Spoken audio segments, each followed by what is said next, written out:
আসসালামু আলাইকুম। সম্প্রতি আমাদের হিন্দু ভাইদের একটা উৎসব আপনার পূজা হচ্ছে। তো প্রায় সময় আমাদের অনেক মুসলিম ভাইদেরকে আমরা দেখতে শুনি, বলতে শুনি যে পূজার জন্য বৃষ্টি দিচ্ছে। আসলে এটা এক ধরনের শিরিক। যেমন আষাঢ় মাসে প্রচণ্ড আষাঢ়, শ্রাবণ, বর্ষা মাসে প্রচণ্ড বৃষ্টি হয়। তখন কিসের পূজা থাকে?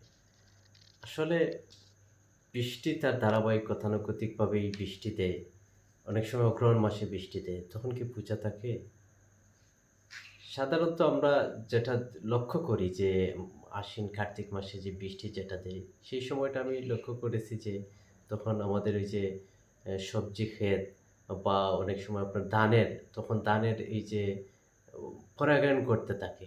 তখন এইটা বৃষ্টি দিলে আসলে সবগুলো ধান একসাথে আ পরাগায়ন হয়ে থাকে। ধানের ফসল ব্যাপক আকারে হয়।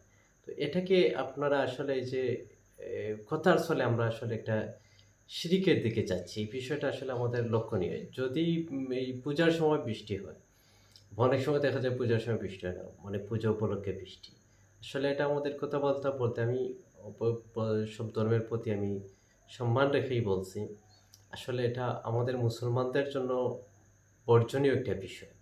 কারণ বৃষ্টি হয় আল্লাহর হুকুমে। সুতরাং এটা যে পুজো উপলক্ষে হচ্ছে, আপনার কোনো নিয়ে হচ্ছে, সেটা আল্লাহই ভালো জানেন।